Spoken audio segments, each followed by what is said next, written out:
शेतकरी मित्रांनो, सध्या आपण पाहताय की सर्वीकडे आता पेरणीची वेळ चालू आहे आणि जसं शेतकरी बांधव एक बियाणं लावून 1000 बियाणे तयार करतो, तशी काही विचारांची पेरणी आपल्याला आज आपल्यामध्ये करून घ्यायची आहे.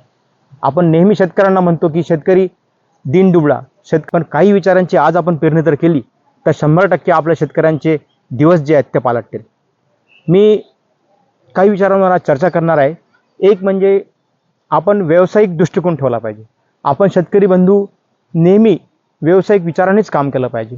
आपला शेतीवर किती खर्च लागला, आपला ROI काय म्हणजे रिटर्न ऑन इन्व्हेस्टमेंट, आपण किती खर्च केला आणि उत्पन्न 3 महिन्यानंतर 4 महिन्यानंतर उत्पन्न आल्यानंतर बॅलन्स शीट तयार केली तरच आपला नफा आणि आपण लावलेली त्यावरची जी अमाऊंट आहे ती आपल्याला कळेल. म्हणजे व्यावसायिक दृष्टिकोन असणं फार गरजेचं आहे.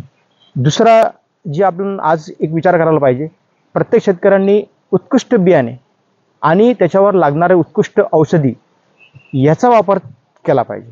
कारण की उत्कृष्ट बियाणे वापराल, उत्कृष्ट औषधीच्या फवारणी वापराल तरच आपल्याला उत्पन्न चांगलं भेटेल. आपण ज्या वस्तूसाठी त्या वापर करत आहे त्याचा आपल्याला रिझल्ट भेटेल.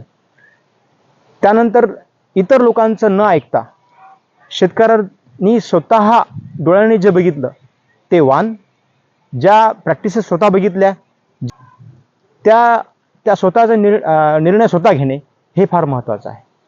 कारण की आज आपण इतरांचं ऐकून जर आपले व्यवसाय करत गेलो तर आपल्याला निश्चितच त्याच्यामध्ये पाहिजे तसा फायदा होणार नाही.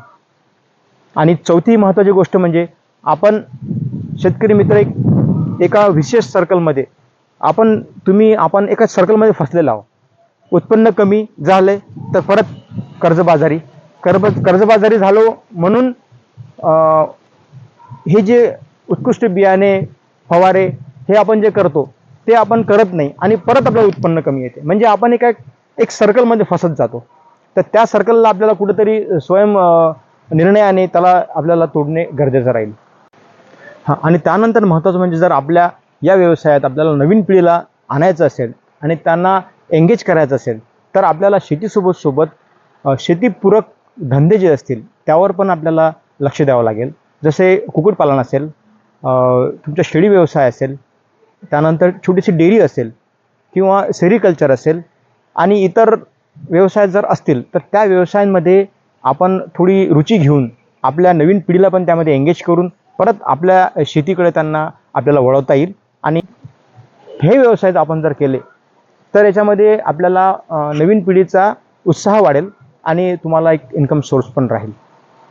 आणि ह्या सगळ्या विषयांवर आपण जर विचार केला तर हे विचाराची पेरणी आज आपण करा आणि याचं जे रिझल्ट येईल ते 100% चांगलाच राहील.